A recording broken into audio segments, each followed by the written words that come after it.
Hello and welcome to Hudson Valley Vibes. My name is Aaron Kershaw. Delighted to be kicking off this brand new podcast with you. Over the span of my professional career, I've been privileged to share stories that have resonated and connected with so many. Now I'm excited to bring this experience to our conversations here. We're going to explore diverse voices, dynamic stories here in the Hudson Valley, from interviews with local innovators to deep dives with community leaders. We'll uncover the rich tapestry that makes our area so unique. So tune in, become part of this new community where every story matters. Today we're diving into a conversation with somebody I've had the pleasure of knowing for over 2 decades. She's not only a titan in the world of marketing and branding, she's also the author of Brand Up, the ultimate playbook for college and career success. A longtime friend, Stacey Cohen. Stacey, welcome to the show. Thank you, Aaron. I am so happy to be here, to be with you, and what a great start to a Monday. It really is. You know, it's such a pleasure to have you on the show, being somebody I've known for so many years, familiar with how important it is for communications. And you've done so many incredible things in your career that, for me, it's somewhat of an honor to sit here, that you have the time on this beautiful Monday morning to sit with me. So thank you so much. And thank you for having me as your first guest. Yes, I know. I'm honored and totally privileged. Thank you. So let's jump right in, because I know your time is tight. So tell me a little bit about co-communications, where it started and what's going on now, because I hear now you've done some major expansions. So Yes. Take us back in time and bring us to the present. Sure. Started co-communications out of a spare bedroom in 1997. So we're going on 27 years. Wow. Yeah. And started out as a traditional public relations agency, and we have evolved into an integrated communications firm offering services from branding to advertising, social media, content development, and of course, public relations will always be our sweet spot. You're talking about an industry that has changed so much since you first began in this. So now here we are podcasting, which years ago, you know that I had the 10-year career with terrestrial radio. It's so interesting to me that things get better with time. So in that vein, talk about some of your experiences of how things have changed and how you've changed with the time to still provide that top quality marketing advice and consultation to your clients. That's a great question, and it honestly seems like yesterday when I was on WVOX with you. I just had to add that it's absolutely insane. You know, I am a firm believer. My mantra is that it's not even the new competitive advantage, it's the competitive advantage is about innovation and change. We've all heard the saying, if you keep doing the same thing, you're going to get the same result. But now, if you keep doing the same thing, you are going to be stuck in reverse. Mm-hmm. So with that being said, we always are looking ahead. It's so easy to look in the rearview mirror. We're always looking ahead. I used to say in this business, and I know you'll agree, that you needed eyes in the front and the back of your body. Now you need sensors every part of the body. You know, 24/7 news cycle, and we're marketing in the moment now. So you can change a creative, a marketing campaign literally in the minute. And so that requires new skills, and also being open. And also I think part of it is being open to fail and just quickly figuring out how you can be most relevant to your audience now and not yesterday. Well, I agree with you, and to me it's always important to look back to see what mistakes or what the trials and errors you've done. You know, at this point in my life, I really do believe in planning. That planning is everything. And when you put together a good business plan, part of it is looking at hindsight, looking and reviewing your numbers. As you mentioned, things change so often these days, but the one thing that is so amazing to me is the metrics. from day to day, you can try a keyword for a week, change it, try a different keyword, change it, and then look at, after 5 weeks, what was the most effective keyword, and now you have a strategy. That doesn't take you 5 months and 3 different focus groups for you to come up with this. Great point. And I want to go back to what you said. For us, we will never start an engagement with a new client without having a strategic plan. So we first go through a discovery process. And it's really critical. You've got to build the foundation. It's so easy just to chase after the next shiny penny, but you've got to pause, slow down, really identify your short, long-term goals. Who is your target audience? What do they need? And also, what are the messages, the magnetic messages that are going to resonate with them that will ultimately activate them to do something? You know, the one thing that I've noticed in my time and going back to college late in life is professionals know how to go about creating a plan and following a plan, where we on the inside as business owners, we have a message we want to put out there. But to be honest, unless it's measured by an outside source, we don't know if that is the true message that is intended or needed, because it may not be received in the manner we think it's being received in. That is so true. And I think that's why I always talk about return on engagement, right? And active listening. You know, we all know as business owners, return on investment and looking at the bottom line, but you've got to take the pulse of your target audience, like on a regular basis. Are they engaging with you? To me, when someone tells me that they have like 25,000 Instagram followers, it doesn't mean anything unless I see some engagement. So I also like the metrics are important, but it's also like that quality versus quantity thing. Well, listen, now we've established you as being a pro. You know what you're doing. You understand how to make a difference and how to look back. Now, let's talk about as you're looking forward. You've made a lot of changes. I know when we first met, Co-Communications was on Main Street, now Kisco, New York. I didn't realize you moved down here to White Plains. So tell us about the growth of you're international. What's going on? Yes, we have some international clients, and you know what? I believe COVID accelerated a lot of this. Right? It's we're so much more in a global world.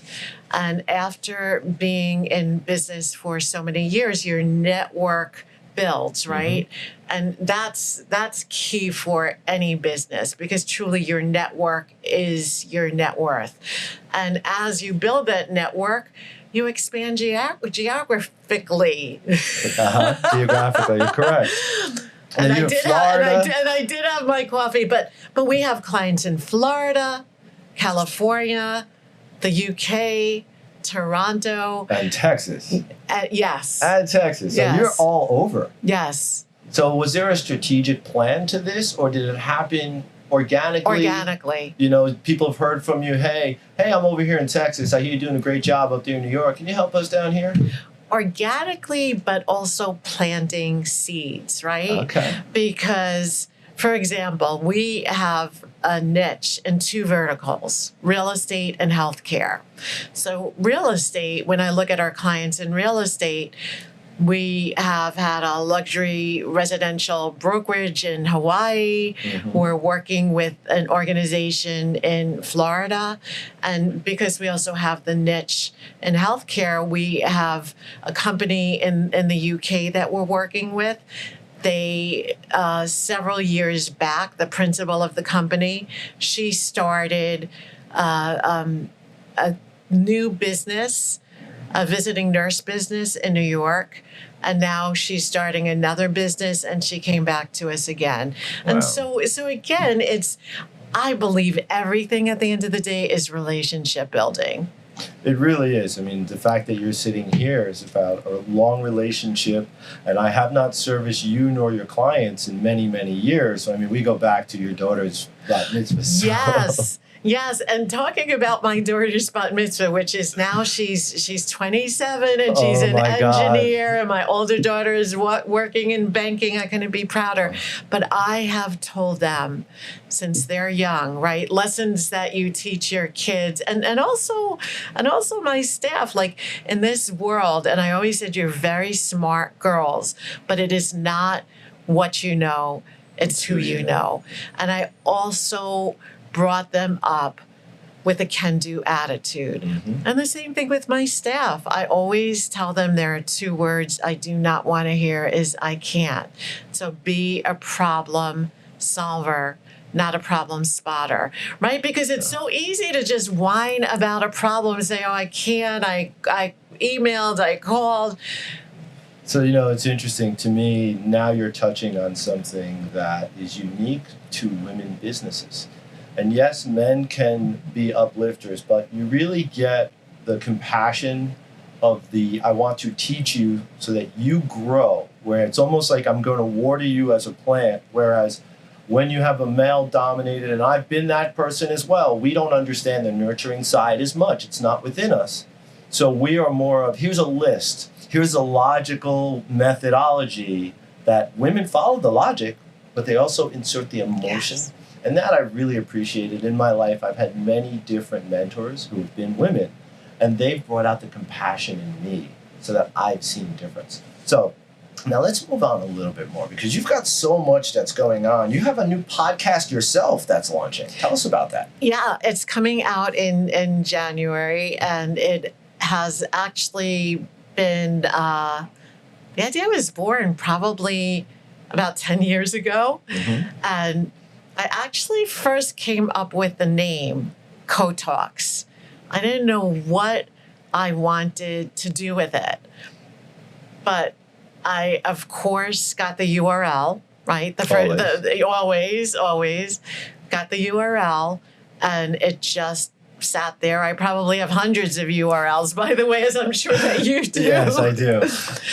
And it's just, you know what? I think also as a result of the book, I've been on so many different podcasts that I wanted for the company, and it's not just my podcast, and that's also what our company is all about, like mm-hmm. collaboration, right? So there's going to be different hosts and different topics, and everybody is a subject matter expert in a different area. I'm going to take the area of like personal branding, thought leadership. Just my business partner will take more of the strategic planning. So we have about 4 or 5 of us on the team that are going to act as different hosts. It sounds like it's going to be interesting, where you have different relative experience. So instead of somebody dealing with a hypothetical when they're moving into a gray area of their knowledge, you're going to be able to fill in pretty much the full circle. Yes, absolutely. Okay. Absolutely. And which I recommend for you, by the way. We also got a tagline trademarked for the show. You want to hear it? Please do. The voice of small business. Okay. I like that. The voice of small business. Yes. Okay. So it's going to be Co-Chat. Co-Talk. Co-Talk. The voice of small business. I like it. If you need a voiceover, I can get that in there. You know what? I love it. You're hired. All right. I love it.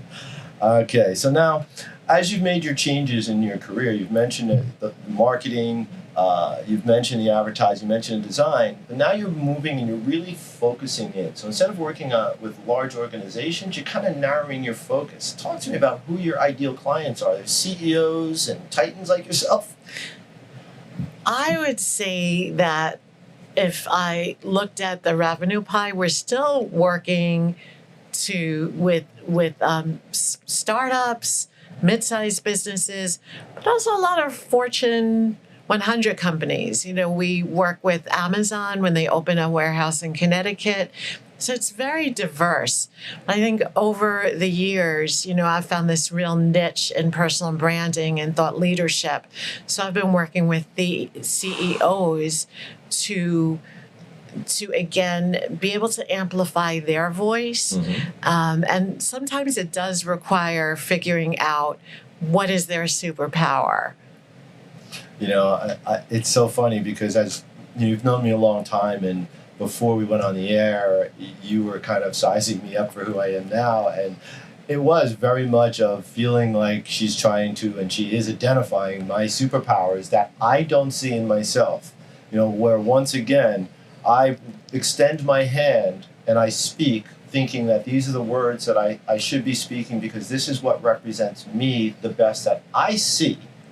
But then when you speak with a professional like yourself, everything changes, because that's when I realized that you can take my words and better than AI and really give me something that is me, but you made me feel amazing in a way that I haven't thought about myself. So it's uplifting, but it's also, there's that guidance in there as well. Well, here's what it's about. And a lot of people don't know this about me, but my undergraduate degree was human development and psychology. And then I have an MBA in marketing. And like you, I'm a lifelong learner. I just got a certificate from NYU Stern School of Business on media, technology, entertainment. But this is about, we all need to market. Besides our businesses, we need to market ourselves. Well, what a lot of people don't understand, though, is the proper way to market. And that's what I had just mentioned. So for me, when we were talking, I showed you a document. I have a list of elevator speeches for different circumstances, for different types of individuals. If I'm running into somebody who's white collar, I speak one way, blue collar, I speak another way, nonprofit, I speak a third way. But knowing and identifying the key terms associated to how that person receives information is so important. Now, what you don't know is my first year of undergrad, it was in behavioral science. Oh, love it. You know what? Somehow I am not surprised.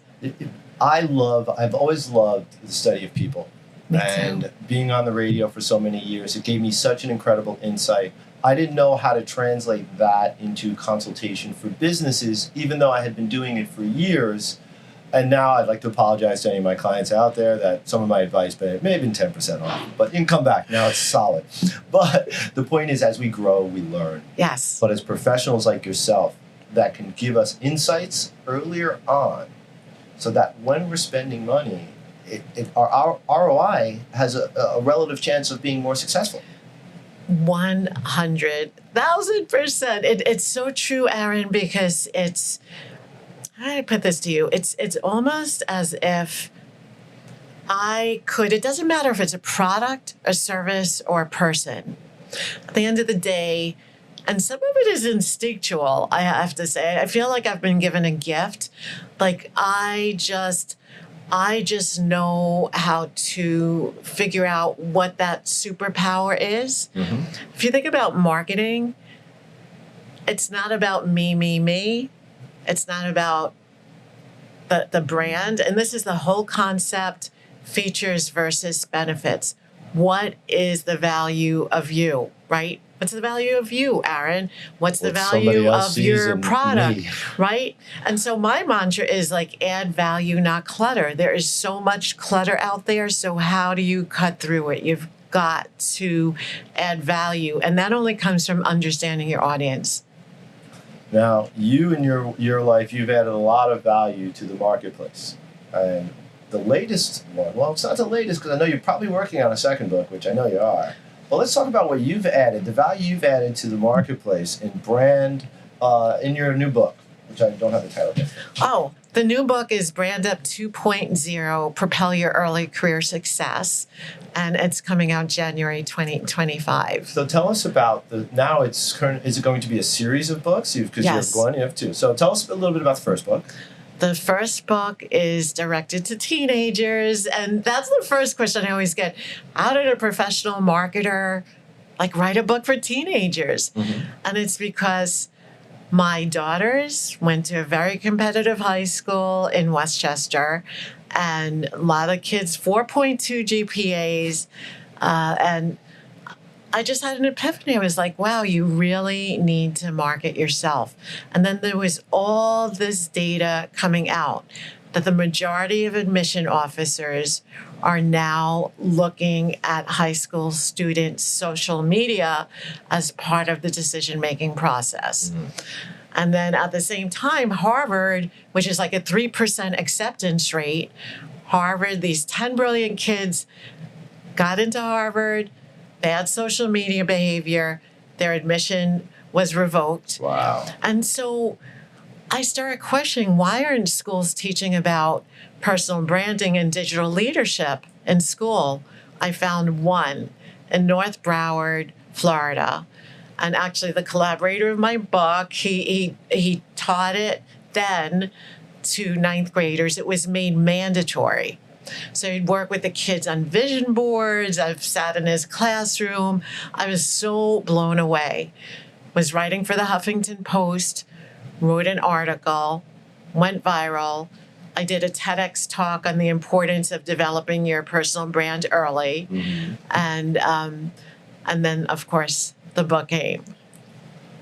You know, as you're sitting here talking, I'm thinking, because we had this earlier conversation about something that I'm working on, and I instantly thought about how we could apply the online sphere with an outline of which classes that fit as an after-school program to be able to take it regionally or nationally using that online system that I had already referred to.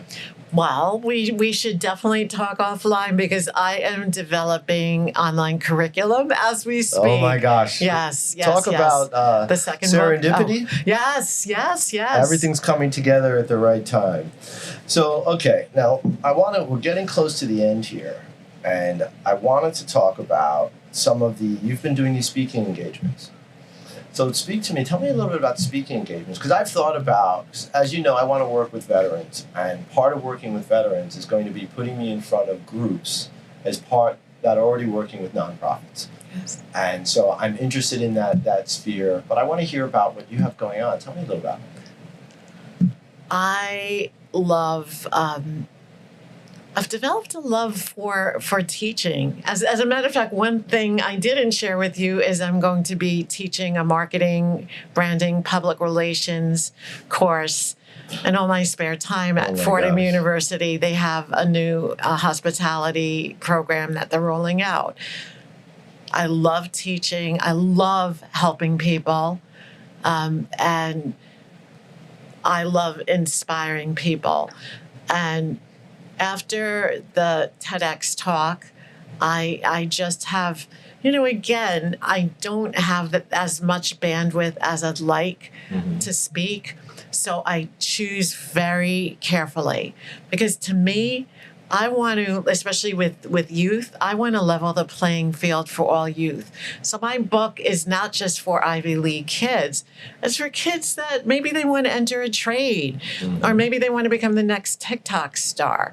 So some of my speaking has taken me to under-resourced schools in the Bronx. And I also, a couple of months ago, I was asked to speak to Ukraine refugees living in Poland. Wow. And yes, and I love one of my passions is mentoring women starting up businesses, and again finding their voice, helping people finding their voice, and then being able to amplify it. It's almost like we all have an inner champion, and I want to help them bring it out because we have blinders on. We don't, and that's also key, like for you, and I'm so glad that you listened to what I had to say. Part of it is self-awareness, but the other part is understanding how others perceive you. That took me a lot of time because I was always taught, I had a lot of mentors when I was younger that were older gentlemen, that they were old baby boomers. But the way that they had taught me was very much, I'm shaking your hand with my right hand, my business cards in my left hand, very much pushing it out there. And that's the way I've always been.